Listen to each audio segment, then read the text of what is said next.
అంతే. రైట్. గొట్టిపాటి గారు, మీ అధినేత వస్తూనే ఆయన అసలు ఇన్నాళ్ళు సెలవు తీసుకుని బయటికి వెళ్ళడం, పనికి దూరంగా ఉండడమే ఒక ఆసక్తికరమైన పరిణామం.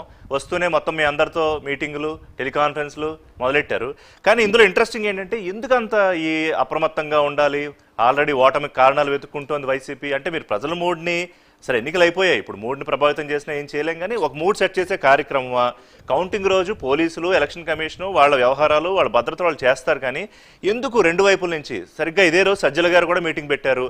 ఆయన కూడా మీ ఆటలు సాగనివ్వద్దని, గెలుస్తున్నామని, జూన్ 9న ప్రమాణం చేస్తున్నాము, దానికేం మనకేం టెన్షన్ లేదు, కానీ జాగ్రత్త. ఏంటి, ఎందుకు ఇంత జాగ్రత్తలు, టెన్షన్లు? నమస్కారం ఋషి గారు, అలాగే నమస్తే. చర్చలో పాల్గొన్న మిత్రులు రఘురామ్ గారికి, శివశంకర్ గారికి, సభ్యులు గోవింద్ రెడ్డి గారికి అందరికీ నమస్కారం. ప్రేక్షకులకు కూడా చాలా కాలం అయింది అందరినీ ఒకసారి ఈ విధంగా కలిసే అవకాశం కూడా వచ్చింది. ఇక్కడ ఒకటి ఋషి గారు, మనం చూస్తే వైనాట్ 175 తో మొదలు పెట్టారు వాళ్ళు. అక్కడి నుంచి ఇప్పుడు కౌంటింగ్ దగ్గర ఏదో జరిగిపోతా ఉంది. కౌంటింగ్ లో జరిగేటువంటి ప్రక్రియకి అడ్డం కొట్టండి అనేటువంటి పరిస్థితికి వచ్చారు. మీరు ఇందాక సజ్జల గారు మాట్లాడిన దానిలో ఒక దాని వరకే ఒక పార్ట్ వరకే చెప్పారు. ఇంకో దానిలో ఆయన చెప్తా అంటే తర్వాత నెక్స్ట్ చెప్తా ఆయన ఏం చెప్పారంటే, రూల్ ప్రకారం వెళ్ళి కూర్చుని ఇది రూల్ ఏమో అని అనుకునే వాళ్ళు, లేదా రూల్ ప్రకారం కౌంటింగ్ లో రూల్ ప్రకారం చేస్తున్నారు అనుకునే వాళ్ళు వెళ్ళొద్దు. ఏమైనా మనం అనుకున్నది జరిగేటట్టుగా ఉండే, అనుకునే జరిగేది చేయనట్టుగా. అట్లా అన్నారా? ఎన్నికల కమిషన్ రూల్స్ ప్రకారమే ఏజెంట్లు వ్యవహరిస్తూ అప్రమత్తంగా ఉండండి అన్నారా? ఆయన అన్నది ఏంటంటే, కరెక్ట్ గా చెప్పమంటే, మీరు రెడీగా ఉన్నారు వీడియోతో?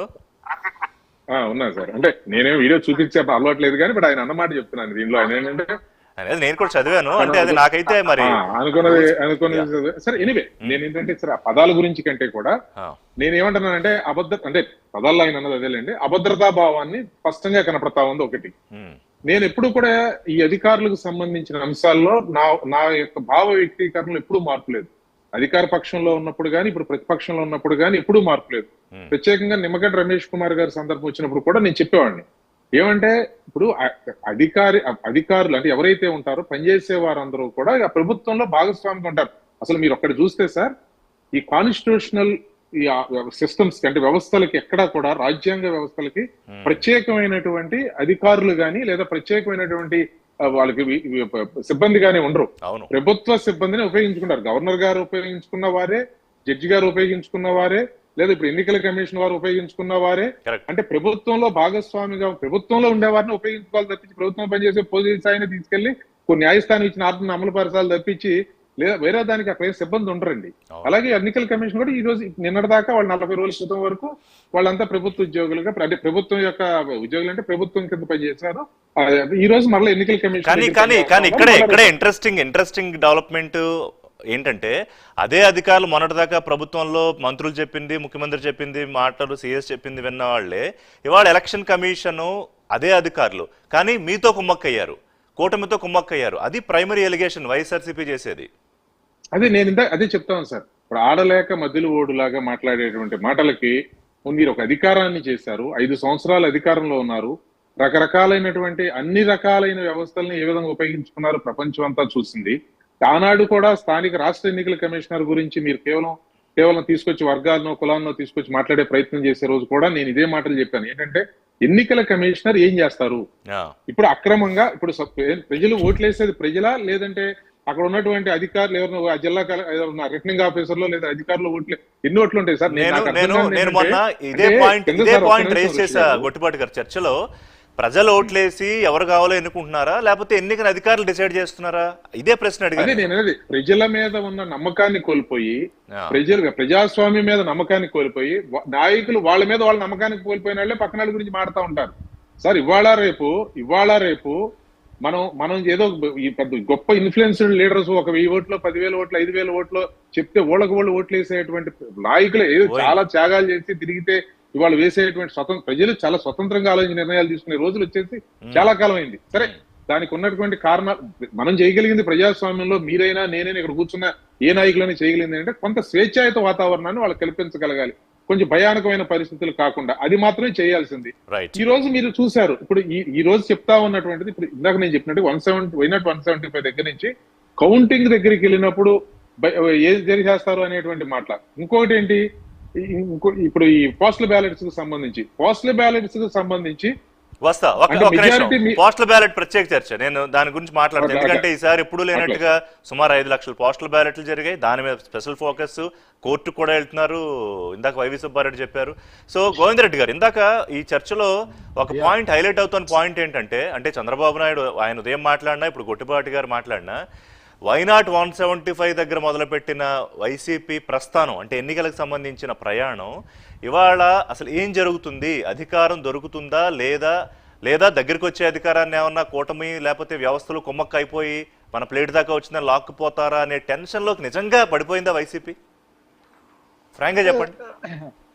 రిషి గారు, మీరు ఒక్కసారి ఇప్పుడు అంతా కూడా ప్రతిపక్ష నాయకులందరూ కూడా అంటే చాలా చెప్తూ ఉన్నారు. మేము ఏమంటున్నానంటే, ఒక్కసారి ముఖ్యమంత్రిగా రాజ్యాంగబద్ధంగా ఎన్నుకున్నటువంటి ముఖ్యమంత్రిని కానీ, ఈ పొలిటికల్ పార్టీని కానీ ఈ 5 సంవత్సరాల్లో ఏ విధంగా దూషిస్తూ వస్తున్నారో ప్రతిపక్షాలు అనేటువంటిది మీరు మరి మీడియా విపరీతంగా డిబేట్లు పెట్టి ఇదంతా కూడా రోజు పిలిచి రకరకాల వ్యక్తులతో మాట్లాడడం వల్ల ఈ విధంగా రెచ్చిపోయేటువంటి వాతావరణం వచ్చిందో ఏమో కానీ ఒకటి గోవిందరెడ్డి గారు, మీకు తెలియదు కాదు మీకు తెలియదు కాదు చిన్న విషయం చెప్తారు. ఒక నిమిషం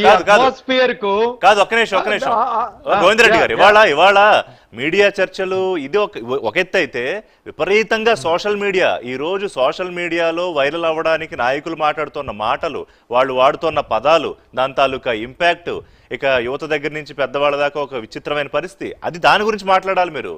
ఎందుకంటే ప్రతి పార్టీకి ఒక ప్రత్యేకమైన డిజిటల్ వింగ్, ఇవాళ మనం ఉన్న యుగం కూడా మారిపోయింది. గోవిందరెడ్డి గారు, మీకు ఉంది, కానీ దీన్ని మరీ ఎక్కువగా ప్రాపగేట్ చేసి either social media or the real media దీని మీద ఏ విధంగా క్లిప్పులు వేయడము, ప్రతి ఒక్కరు ఏది మాట్లాడినా కూడా ఇది నిజానికి ది వే, అంటే మీరు మార్గదర్శకులుగా కూడా ఉండాలి.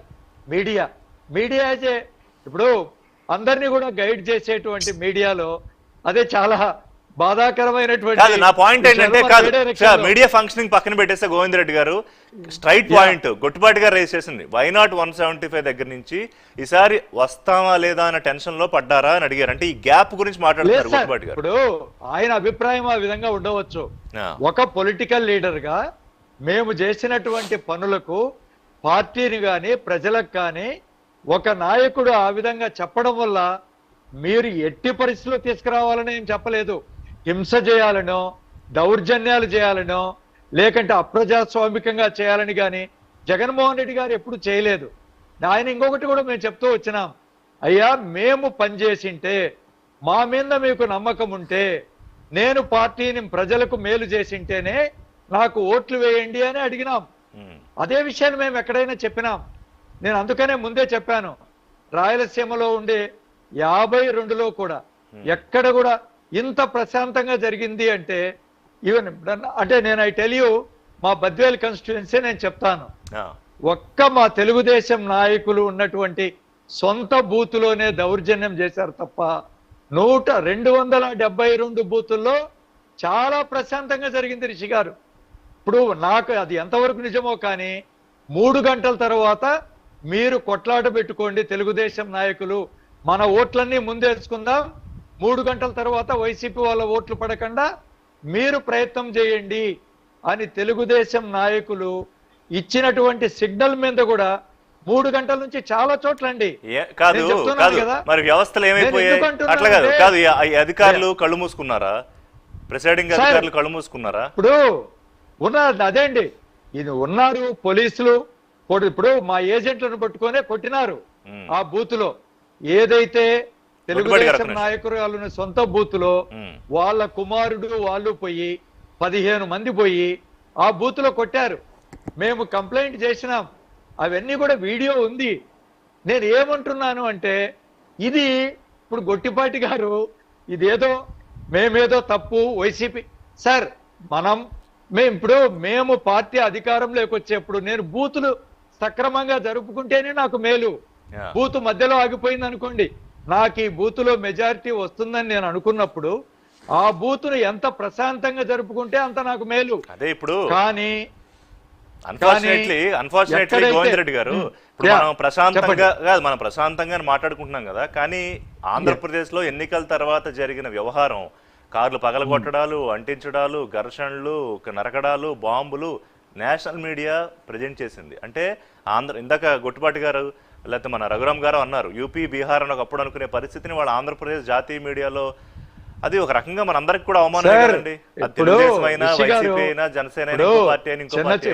వెస్ట్ బెంగాల్ లో కొన్ని వందల మంది చంపుకుంటారు. అయితే చంపుకోవాలని కాదు నేను చెప్పేది, హింస కూడా పెద్ద ఎత్తున జరుగుద్ది. ఎక్కడ కూడా ఏ వ్యక్తి కూడా ఎక్కడ అంత అంటే మనుషులు చనిపోవడం గాని పెద్ద ఎత్తున జరిగినటువంటి చిన్న ఇప్పుడు అక్కడ ఉండేదాన్ని యాక్షన్ రియాక్షన్ జరుగుతుంది. ప్రభుత్వ అధికారులు ఇలాక వారు అంటున్నారు, ఒకరు అంటే ప్రభుత్వం అంతా అధికారులంతా వాళ్ళ చేతుల్లో. సార్ ఒక్కసారి నోటిఫికేషన్ వచ్చిన తర్వాత ప్రభుత్వ యంత్రాంగం అంతా కూడా కంప్లీట్ గా ఎలక్షన్ కమిషన్ కంట్రోల్లోకి వెళ్తుంది అనేటువంటి విషయం మనకు తెలుసు. సార్ నేను ఒక్క విషయం చెప్తాను. నేను 2004లో శాసనసభ్యునిగా ముందు ఎలా ఉండేదంటే మా ఏరియాలో మేము బూతులు కాపాడుకోవడానికి చాలా జాగ్రత్తగా, అంటే చాలా రౌడీల్లో అట్టటోళ్ళను పెట్టుకుంటే బూతులు కాపాడుకునే వాళ్ళం కాదు, ఎవరు బలాఢ్యులో వాళ్ళు. కానీ 2004 తర్వాత పెను మార్పులు వచ్చినాయి. ఎందుకంటే కమ్యూనికేషన్ కానీ పోలీస్ యంత్రాంగం కానీ పటిష్టంగా ఎలక్షన్ కమిషన్ చేయడం వల్ల అప్గ్రేడ్ అయింది. అదే కదా, కాదు ఇంత అప్గ్రేడ్ అయ్యి 140 కోట్ల మందిలో సుమారుగా అన్ని ఫేజ్లు కలిపి 65 నుంచి 68% దేశవ్యాప్తంగా యావరేజ్. మన దగ్గర 80% మంది, 4,20,00,000 మంది ఓటర్లో సుమారుగా 80% ఓటింగ్ జరిగి ఇంత బ్రహ్మాండంగా జరిగితే మనం ఇవాళ టెన్షన్ అని మాట్లాడుకునే పరిస్థితిలో ఉన్నాం. చెదురుమదురు సంఘటనలు అంటే ఎంత మొత్తము ఇన్ని కోట్ల మంది ఎంత ఫ్రీ అండ్ ఫెయిర్ ఎన్నికలు చేసుకున్నారు, ఎంత పెద్ద ఎత్తున ప్రజలు ఓటింగ్ లో నిర్భయంగా పేదవాడి దగ్గర నుంచి ధనవంతుడు ఇందులో డిస్క్రిమినేషన్ ఏమీ లేకుండా ఓటర్లు ఎంత నిజాయితీగా ఓట్లు 82-83% జరిగింది అంటే we should see the positive impact. అందుకనే ఒక ప్రభుత్వ అధినేతగా వైఎస్ఆర్ కాంగ్రెస్ అభినందించాలా. శివశంకర్ గారు ఇంతకు ముందు కూడా ఒకసారి ప్రెజెంటేషన్ లో గోవింద్ రెడ్డి గారు రఘురాం గారు అంటే ఇంపార్షియల్ గా మాట్లాడుతూనే మళ్ళీ కూటమి పార్షియాలిటీ చూపిస్తే రఘురాం గారు కూడా అందరూ నాకు అక్కడ ఉండే వాళ్ళందరూ మిత్రులే, చాలా మంచిగా మాట్లాడతారు. బట్ మీరు పార్టీ లైన్ తీసుకుంటే వారే అంటున్నారు రఘురాం గారు, ఇప్పుడు ఎమ్మెల్యేలకు అందరికి కానీ మిగతా వాళ్ళందరికీ కానీ అధికారులు